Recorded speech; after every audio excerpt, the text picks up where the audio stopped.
સુરતના વરાછામાં ભાજપનું સન્માન કાર્યક્રમ યોજાયો ત્યારે ધારાસભ્ય ગોપાલ ઇટાલિયાએ તેના પર પ્રહારો કર્યા. ગોપાલ ઇટાલિયાએ સ્પષ્ટપણે કહ્યું કે સમાજથી સરકાર બને છે, સરકારથી સમાજ નહીં. સરકારને સમાજથી સન્માન તો જોઈએ છે, પણ સમાજની વાત સાંભળવી નથી. ત્યાં જે પણ નિષ્ફળતા છે વરાછામાં, જે છુપાવવા માટે આ તમામ કાર્યક્રમ કરવામાં આવ્યો. નમસ્કાર, હું છું ચિંતામણી પુત્ર અનિલ. આપનું સ્વાગત છે અમારા વિશેષ કાર્યક્રમમાં. આવો સાંભળીએ ગોપાલ ઇટાલિયાએ શું કહ્યું. જય કિસાન મિત્રો, આવતીકાલે 3 જાન્યુઆરી 2026 રોજ સુરતના મોટા વરાછા ખાતે એક ભવ્ય રાજસ્વી સન્માન સમારોહનું આયોજન થયું છે.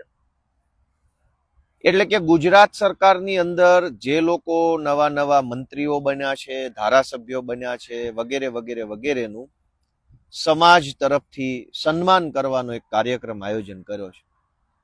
કોઈ વ્યક્તિ જીવનમાં કંઈક ઉપલબ્ધિ મેળવે અને એનું સન્માન થાય એ ખોટું તો નથી જ, એ વ્યાજબી છે. જીવનમાં અનેક સંઘર્ષો કરીને કોઈ માણસ કોઈ જગ્યાએ પહોંચે તો સમાજે એનું સન્માન કરવું જોઈએ, અને એ જ તો વ્યક્તિની મહેનતની સાચી કદર છે. પણ સુરતમાં જે સન્માન થવા જઈ રહ્યું છે, શું એ સન્માન સમાજ માટે ફાયદાકારક છે કે ફાયલો ફેરવનારા માટે ફાયદાકારક છે, એ જાણવું પણ બહુ જરૂરી છે. સુરત આખાની અંદર બેફામ ડ્રગ્સ વેચાય છે, બેફામ, એનો કોઈ હદ નથી. સરકારમાં બેઠેલા લોકો આ બેફામ ડ્રગ્સ વેચાય છે એમાંથી હપ્તા પણ લેતા હશે, અને બધી જ વસ્તુના પુરાવા તો શું હોવાના, અને પુરાવા હોય એની અંદર પણ ક્યાં ફાંસી થઈ ગઈ છે કોઈને. બેફામ ડ્રગ્સ વેચાય છે, યુવા પેઢી બરબાદ થઈ રહી છે. સરકારનું કોઈ નિયંત્રણ ડ્રગ્સ વેચનારા ઉપર નથી. એ જ સરકારમાં મંત્રી બનેલા માણસોનું સન્માન આવતીકાલે થશે, તો એ સન્માન કેવું હશે એ જોવા જેવી બાબત છે. સુરતની જ ખાલી વાત કરીએ તો ખાનગી શાળાઓનો રાફડો ફાટ્યો છે. ગરીબ માણસ, નાનો માણસ, હીરા ઘસતો માણસ, મજૂરી કરતો માણસ, એ પોતાના બાળકોને ભણાવી શકે એવી પરિસ્થિતિમાં નથી.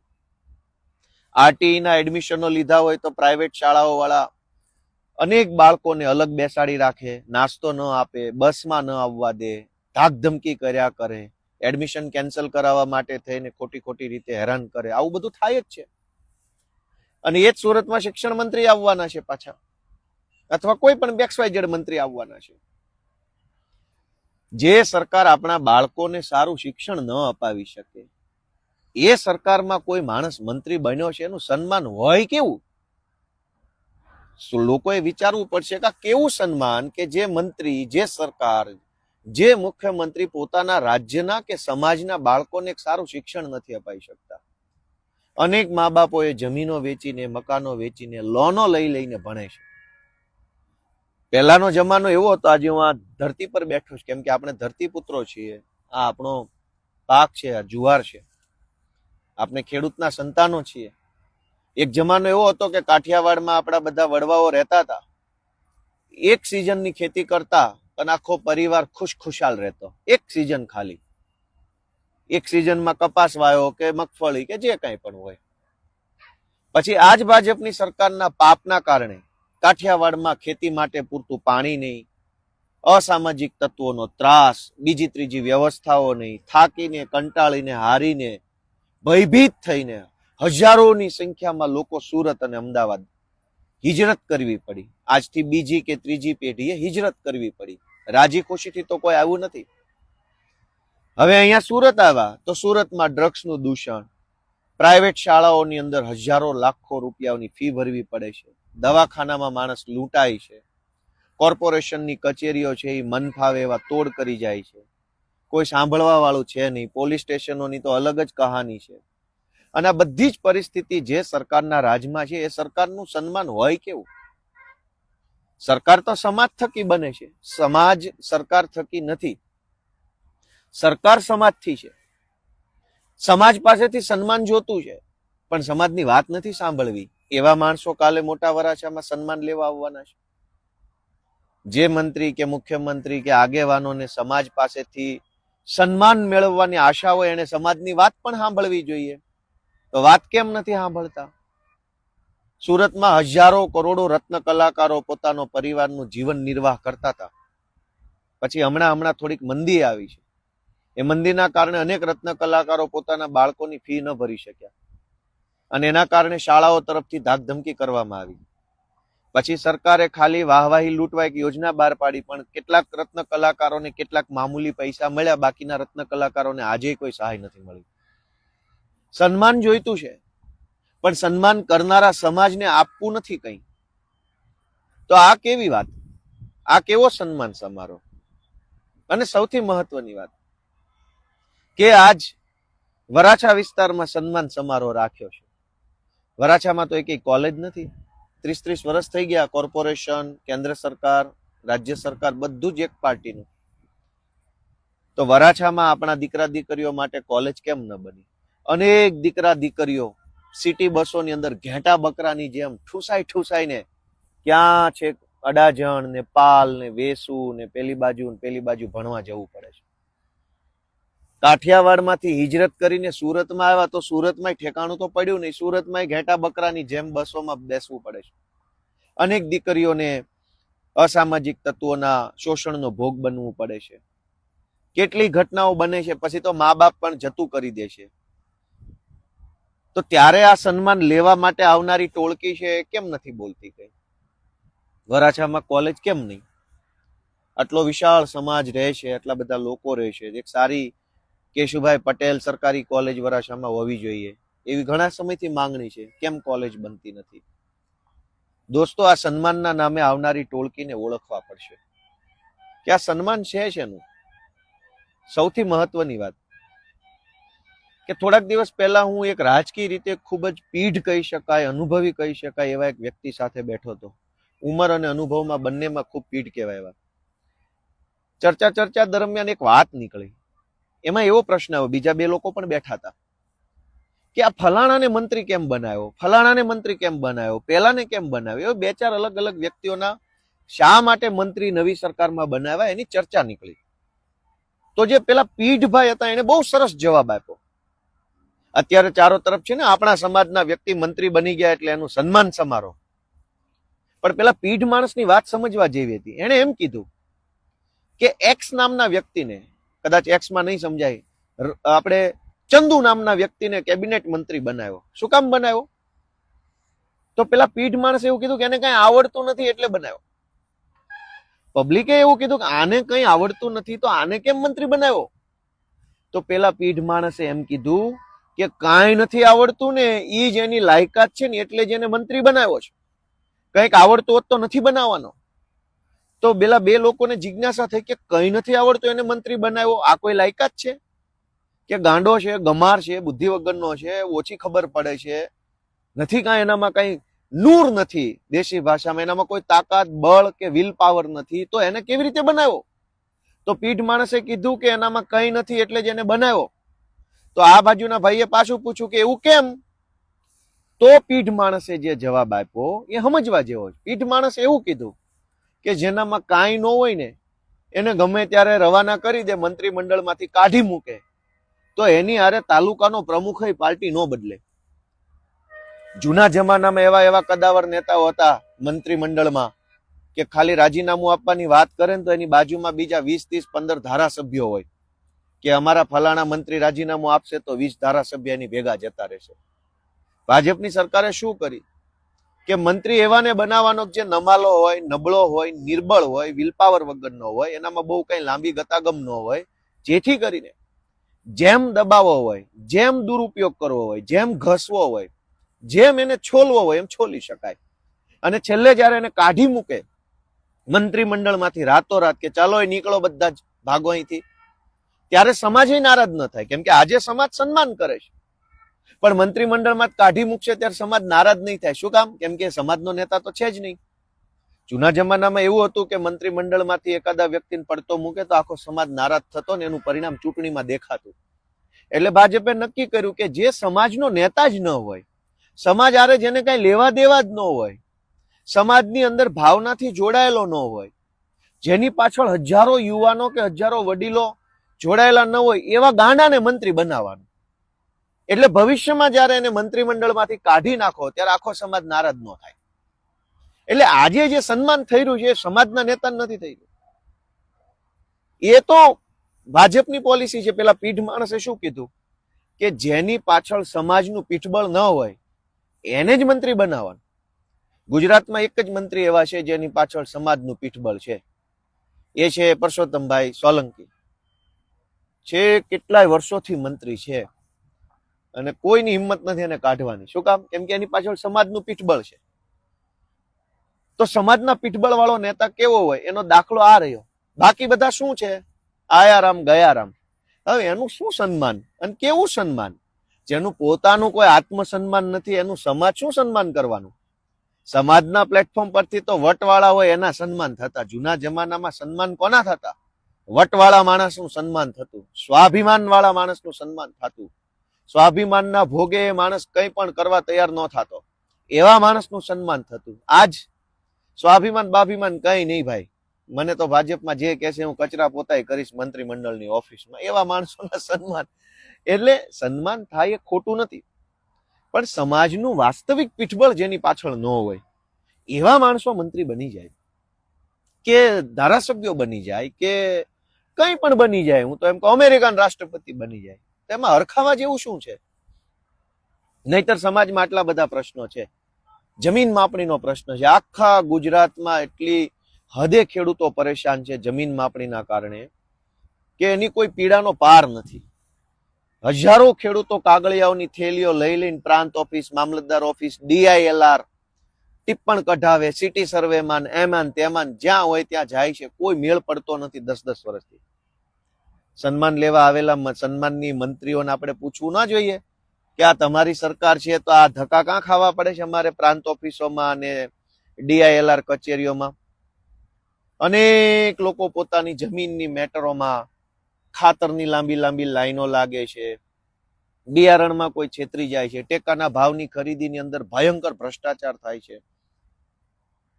તો આ સન્માનની મંત્રીઓ જે આવી રહ્યા છે એને કોઈ કહેવા વાળું નથી કે આ બધું ખોટું થાય છે, તમે નથી જોઈ રહ્યા? પણ આ લોકો સમાજના નેતા નથી એટલે જ મંત્રી છે. તો પછી જે સમાજનો નેતા જ નથી એનું સમાજ દ્વારા સન્માન કેવું આવે? મારે તો એ બધા લોકોને નમ્ર વિનંતી કરવી છે કે સમાજનો નેતા કેવો હોય? કેશુભાઈ પટેલ જેવા હોય. કેશુભાઈ પટેલ જ્યારે એને મુખ્યમંત્રી પદેથી હટાવવામાં આવ્યા ત્યારે રાજકોટની અંદર એક સંમેલન થયું હતું ને હજારો લોકો ભેગા થયા. હજારો નહીં, કરોડો લોકો ભેગા થયા. જગ જાહેર છે, બધાને ખબર છે. સમાજનો નેતા એવો હોય. અહીંયા તો ઉપરથી ફોન આવે દિલ્હીમાંથી કે હાલો ભાઈ તમારા બિસ્તરા પોટલા ભરી લો, હાલો નીકળો છટકાવો અહીંથી, હાલો ભાગો ફૂટ. એક શબ્દ નથી બોલી શકતા. એક શબ્દ નથી બોલી શકતા બાપા મારો વાંક શું છે, મને શું કામ કાઢી નાખો છો? તો સરકાર પોતે એટલે કે ભાજપ પાર્ટી પોતે જેને નબળો માને છે, પોતે જેને નમાલો માને છે, પોતે જેને બિનકાર્યક્ષમ માને છે એને જ તો મંત્રી બનાવે છે. હવે એવા મંત્રીનું સન્માન કેવું હોય? કોઈ ભાજપના કાર્યકર્તાને પૂછીએ તો એ કહે છે કે શું ફલાણા ભાઈને કેપેબલ છે એટલે મંત્રી બનાવ્યો છે કે કેપેબલ નથી એટલે બનાવ્યો છે? ખાલી આટલો જ પ્રશ્ન પૂછવાનો કે આ મંત્રીમંડળમાં મંત્રી બનાવ્યા છે એ બહુ અનુભવી છે, પીઢ છે, સ્ટ્રોંગ છે, તાકાતવાળા છે, બુદ્ધિશાળી છે, નોલેજ વાળા છે, ડબલ PhD કરેલું છે એટલે બનાવ્યા છે કે આ ગાંડા છે એટલે બનાવ્યા છે? એક બે અપવાદરૂપ સારા હોશિયાર હોઈ શકે, એવું કઈ 100% ખરાબ એવું માનતા નથી આપણે, પણ મોટા ભાગનાને ભાજપે એની શું લાયકાત જોઈને મંત્રી બનાવ્યા છે કે સમાજ એનું સન્માન કરે? એનામાં કોઈ લાયકાત નથી, એ જ એની મેન લાયકાત છે. એ ઓલા પીઢ માણસે કીધું કે કાલ આ માણસ જૂથબંધી કરવા ઈચ્છે ને તો પાર્ટીમાં તાલુકાનો પ્રમુખ કે વોર્ડનો પ્રમુખ આની પાછળ ઉભો ના રહેવો જોઈએ. ઈ લેવલના સાધારણ માણસોને મંત્રી બનાવવાનું. નહીતર મંત્રી નારાજ થાય તો મંત્રી કમસે કમ જે જિલ્લાનો હોય આખા જિલ્લાનું સંગઠન બેસી જવું જોઈએ કે અમારા જિલ્લાના ફલાણા મંત્રીને હટાવી શેના દીધા તમે?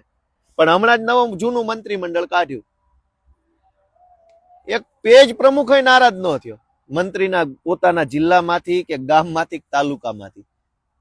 તો એવા માણસને બનાવવામાં આવે છે જેની કોઈ ક્ષમતા, કોઈ લાયકાત, કોઈ વિઝન, કોઈ આવડત જ ન હોય.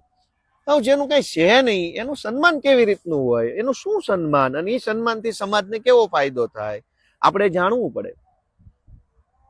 આવું સન્માન સમારોહ યોજનારા લોકોની ફાઇલો કદાચ જાજી પાસ થઈ જાય, આવું બને. સમાજ તો સમાજના છોકરાને ભણાવવા માટે લોન લેવી હોય ઈડબ્લ્યુએસ માંથી, પેલું MYSY યોજનાની, તો ફાઇલો ફાઇલો ફાઇલો ફાઇલો, એટલી બધી ફાઇલો કે એની વાત જવા દો. પણ આ સન્માન કરનારા લોકોની ફાઇલો ફટાફટ પાસ થઈ જાય. તમારા છોકરાને MBBS કે એન્જિનિયરિંગ કરાવવું હોય અને લોન લેવી હોય જમીન ઉપર, તો ફાઇલ પાસ થવામાં વાર લાગે. આ દાખલો નથી, ઓલો દાખલો નથી, પેલો નથી. પણ આ સન્માન સમારોહ સમાજના ખભે રાખીને જે કરવામાં આવે છે, એ સન્માન કરનારા લોકોની જે કઈ ફાઇલો ટીપીમાં અટવાઈ હશે, 40% જમીન કપાતમાં, ખૂણાના પ્લોટમાં, રોડ કાંઠાના પ્લોટમાં, એ બધી ફાઇલો ક્લિયર થઈ જશે. સમાજ તો શું, સમાજ કરીને જોયા કરશે બચારો. સમાજ તો લાચાર છે, મજબૂર છે. આવતીકાલે જે સમારોહ થવાનો છે એમાં અમારી તો નાના માણસ તરીકે સમાજના લોકોને એક જ વિનંતી છે કે જાઓ તો ભલે જાઓ, કઈ વાંધો નહીં. પણ જ્યારે આવા લોકો સમાજના પ્લેટફોર્મ પર આવતા હોય ત્યારે 4 સવાલ તો કોઈ પણ પૂછવા જોઈએ. અને સવાલ ના પૂછીએ તો કમસે કમ એ કાર્યક્રમમાં આપણી હાજરીની ખોટી નોંધ લેવાય એવું ન થવું જોઈએ. આજ લોકો ખૂબ દુઃખી છે.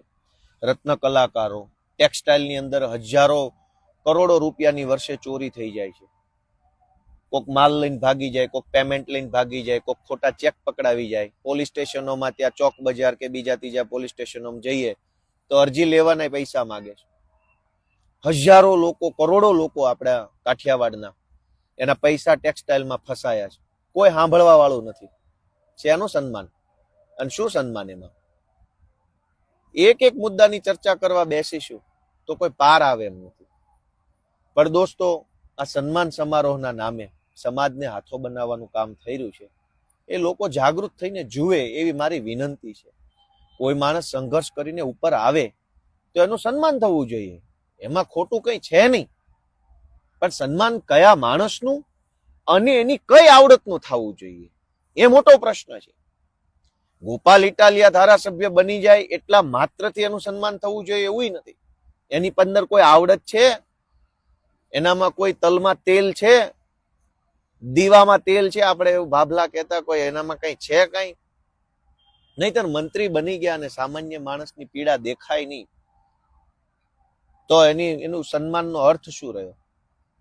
એટલે આવા ભવ્ય સન્માન સમારોહની ભવ્યતા પાછળ ગરીબોની હાય છુપાવવાનું કામ થાય. લખ્યું ને ભવ્ય સન્માન સમારોહ. ભવ્ય શું કામ રાખવામાં આવ્યો છે? કે ભવ્યતાથી તમને આંજી દેવાના છે. સામાન્ય માણસ, નાનો માણસ, ગરીબ માણસ, લાચાર માણસ, દુઃખી માણસ, પીડિત માણસ, એની પીડાને, દુઃખને, લાચારીને ભવ્યતાથી આંજી દેવાનો. કે અરે ગાંડા, તું શું રોદણા રોવે છો? આ જો, આ ભવ્યતા જો, કેવા મોટા મોટા સાહેબો, મંત્રીઓ, તંત્રીઓ, અધિકારીઓ, કેવડું મોટું સ્ટેજ, માઇકની વ્યવસ્થા, LED જમવાનું. જો તું આ ભવ્યતા, રોદણા શેનો રોવે છે? તારા છોકરાની ફી ભરવાના પૈસા નથી, એ છોડ. આ ભવ્યતા જો ભાઈ. ડ્રગ્સના રવાડે છોકરા ચડ્યા, છોડ ભાઈ. આ ભવ્ય સમારોહ જો, તું ભવ્યતા જો ભાઈ. આની ભવ્યતા કેટલી મોટી છે. હીરા ઘસે છો, પૈસા નથી ખાવા પીવાના, ભાડા ભરવાના, લાઇટ ભરવાના, એ બધું છોડ ભાઈ. તું ભવ્ય સન્માન સમારોહ, ભવ્યતા જો આની. સામાન્ય માણસના દરેક પ્રશ્નોને ભવ્યતાથી આંજી દેવાની આખી આ ઘટના છે. અને અંગ્રેજોએ આ ધંધો કર્યો. અંગ્રેજો જયારે ભારતમાં આવ્યા ત્યારે ભારતના દેશના લોકો પાસે તો લુગડાઈ નહોતા, અડધા પાસે પહેરવાના, ખાવાનું અનાજ નહોતું, દવાખાના નહોતા, શાળા નહોતી, રોડ નહોતા, વાહનો નહોતા, લાચારીમાં માણસ જીવતો. એ જમાનામાં અંગ્રેજોએ શું કર્યું? મોટી મોટી બિલ્ડિંગો બનાવી, મોટા મોટા રેલવે સ્ટેશનો ચાલુ કર્યા પોતાના માટે, અને આમ ભવ્ય ભવ્ય બધું બનાવ્યું. શું કામ? કે ભારતના ગરીબોને અંગ્રેજો ભવ્યતાથી આંજી દેવા માંગતા હતા કે તમારી ગરીબી લાચારીની ચર્ચા ન કરતા અમારી ભવ્યતા જુઓ, આમ હોવું જોઈએ બધું. મુઘલો આવ્યા. મુઘલોએ શું કર્યું? અંગ્રેજોની પહેલા મુઘલ આવ્યા. મુઘલો ભારત ઉપર એટેક કર્યો, હુમલો કર્યો. પછી શું કર્યું? કોઈ મુઘલોએ તાજમહેલ બનાવ્યો, કોઈએ કુતુબ મિનાર બનાવ્યો, કોઈએ આ બનાવ્યું, કોઈએ તે બનાવ્યું. જે ભારત દેશના ગરીબો પાસે ખાવાના પૈસા નહોતા, એ ભારત દેશની અંદર મુઘલોએ આવીને શું કર્યું? ભવ્ય ભવ્ય ભવ્ય ભવ્ય, બધું જ ભવ્ય. અરે મારા વાલા, ખાવા માટે ચોખા નથી, ઘઉં નથી, તું ભવ્યતાની ક્યાં કરે છે? પણ મુઘલો અને અંગ્રેજોનો વારસો લઈને જે ભાજપ વાળા નીકળ્યા છે, એ આજે પાછા ભવ્યતા તરફ આગળ વધી રહ્યા છે. બધું ભવ્ય હોવું જોઈએ. માણસ ભલે ભૂખે મરી જાય, પણ એની આંખ સામે ભવ્યતા હોવી જોઈએ. ઓહો, શું રોશની, શું લાઈટો, શું બધું ચમકે છે, શું મોટા મોટા નેતાઓ, શું તામઝામ, શું ઢોલ નગારા, શું સાઉન્ડ, શું બધું જ. સુરતના સૌ બધા મારા વડીલોને એટલી જ વિનંતી છે કે ભવ્ય સન્માન સમારોહ થઈ રહ્યો છે, પણ તમારા જીવનની સમસ્યાનું શું, એટલું જરાક વિચારજો. બધાને મારા જય કિસાન. Thank you. ગોપાલ ઇટાલિયાના આ નિવેદનો પર આપ શું વિચારો છો? જરૂરથી અમને કોમેન્ટ કરજો. એ સિવાય અમારી યુટ્યુબ ચેનલ છે ગુજરાત પ્લસ અને અમારી વેબસાઇટ છે gujaratplus.in, ત્યાં પણ જઈને તમે વધુ સમાચાર જોઈ શકો છો. અત્યારે માટે બસ આટલું જ. નમસ્કાર.